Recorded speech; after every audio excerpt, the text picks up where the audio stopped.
Mr. Paola, you were charged with leaving the lane of traffic and there was an accident involved. Yeah. All right, first of all, you were due in court a couple of weeks ago and you didn't show up. Why didn't you show up? No, they had it wrong. That's why I'm here. I was supposed to be in court on the 23rd. No, you're supposed to be in court on the 16th. No, I showed the girl the paper, which said the 23rd. And then she sent me back this week. The guy, they called the cop in from his beat, and they asked him why he wrote out 2 tickets for the same violation, 2 different dates, or 2 different tickets for the same violation. So I never was supposed to be here on the 16th. I was supposed to be here on the 23rd, which I was here. All right, so you came in twice for this? Yeah. Okay. You have a good attitude for that. Usually people are very obstinate. They get here and they got a chip on their shoulder. Hey, Judge, the system didn't treat me right. I was here before and they told me I was wrong, but I'm right. Well, I'm hoping you can call my boss when I leave and straighten it out for me. Yeah. Inspector, that's Inspector Quinn's job. I'll have one of the guys drop you off at work. There you go. I mean, with the lights on and everything. That'll explain it to the Get there boss. quick. That'll explain it to the boss. Yeah, Thank you. In caravan. Right? Yeah, we'll follow him. Yeah. Get the black SUV with the tinted windows, right? All right. You were involved in an accident here. You were leaving the lane of travel. So, what do you want to tell me about this? You want to come back and have a trial on this? No, I'm guilty. The only reason why I was here last week, I just wanted a couple of weeks, that's all. You needed time, huh? Yeah. You want Inspector Quinn to call your boss. What kind of work do you do? Auto body. Are you an auto body guy? You bang out fenders? Unfortunately, yeah. So I do. I'm going to tell you a story about And a bang. few other things, Judge. I'm going to tell you a story about banging out fenders. This is a great story, right? This woman is involved in an accident, and her back fender is perfectly concave, and she gets out and she's horrified. So she doesn't want her husband to know because the accident, this is in the morning. So she drives to a body shop, and she says to the fellow, you know, I was involved in an accident. And the fellow looks at it, she says, is it possible for you to fix this? And he says, absolutely, it's easy. She says, I don't want my husband to know. Can you fix this before 5 o'clock tonight? He said, no problem. I can fix it before 5 tonight. She said, how much are you going to charge me? He said, $100. She said, oh, that's great. Thank you. She said, when can I come back? He said, just stay right there. Really? She says, yeah. So he gets on one of those rollers. He has a block of wood and a mallet, and he gets under the car. He places the block of wood, and he hits it with the mallet, and the fender pops up, and it's perfect, right? So he gets back and he says, how's it look, ma'am? She says, it looks perfect. He said, great. He said, that's $100. She says, I think it's terribly unfair that you banged the hammer once and you charged me $100. And he said to her, ma'am, he says, I charged you $5 for banging the hammer, but I charged you $95 for knowing where to bang it. True. So the moral of the story is you have to know something in life, right? You have to have a skill, right? Following through on that, I have to have a skill too. So when I bang the hammer for you, it's $86. Okay. Thank you. For Guzman. You're charged with going through a red light on Westminster and Manton. Well, Your Honor, on that day, I will tell you, that is a very busy road, and that day, I was on my way to work.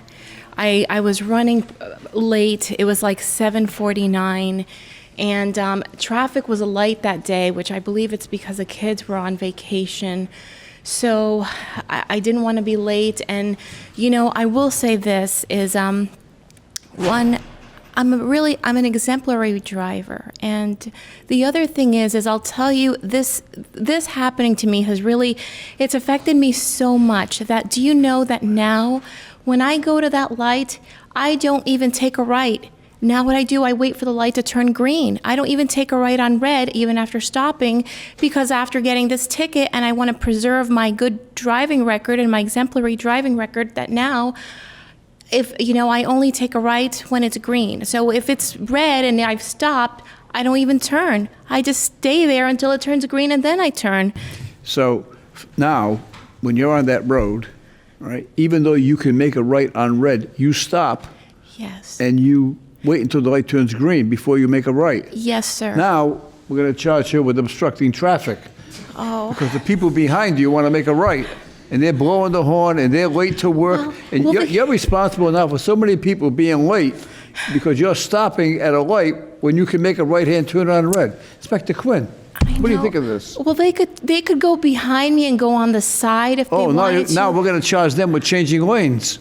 I just. Overtaking You're on the right. causing a big problem now. I know, Your Honor. I just, I'm a good driver, and I really take my driving record very seriously. And, this is, when I got that in the mail, I was going to cry. Set. I know, and I just, so I am sorry. But I will say, I'm glad that if I was going to be in front of any judge, I'm really glad it was you. So it's. Whether you show me grace or not, I completely understand. I know you're really a great judge. You were very good to my mother several years ago. Now I'm taking care of the entire family. Yeah, Inspector so Quinn. it's just, The more she talks. Brother and the uncle's out front waiting to get in. All right, she's a self-professed good driver, right? And I'll never do it again. and she's never coming back again. But if the proof's in the pudding, Judge, this turn was taken on about 2 wheels. But All right, Sandra, here's the deal. Here's the deal. The fact of the matter is that people who travel that route were able to make a right-hand turn on red without stopping, okay? And just recently, just as a matter of fact, a week before you made a right-hand turn, right? They put a week before that, they put a sign up so that people who were traveling that route, automatically made right-hand turns because the sign wasn't there. So it's taken a while for people to get used to it. So it's on that basis that I'm going to dismiss it. Okay? Thank you. Not because you were buttering me up. I mean, now, let's see now. I took care of your mother. I took care of you. Who's coming back next week? Oh, hopefully no one else. I hope we meet in another location, another place. I hope to see you Boy, again. now you're trying to make a date with me. No, well, in another place. She wants to meet We're gonna have to me. get in the middle now, Judge. Thank you. What time did you want to meet? Oh, thank you. Anyway, Yeah, thank you. all right, based on the explanation that I just gave, okay, the matter's going to get dismissed. All right. Good luck to you, Sandra. Thank you so much. Keep up Thank your you. good work. Thank you. Come on, how cool was that? If you'd like to see more cases like this one, tune into Court in Providence every weekday. Excuse me? You didn't know Court in Providence is also a TV show? Oh, wow, your life just got substantially better. To find out what channel we're on, go to courtinprovidence.com, click on your local listings, scroll down till you find your hometown, then start doing your happy dance. That's it. Move it, move it. Nice. All rise and hit subscribe so you don't miss the latest viral moments like this one. Share these videos and weigh in on the cases. You be the judge. Subscribe now.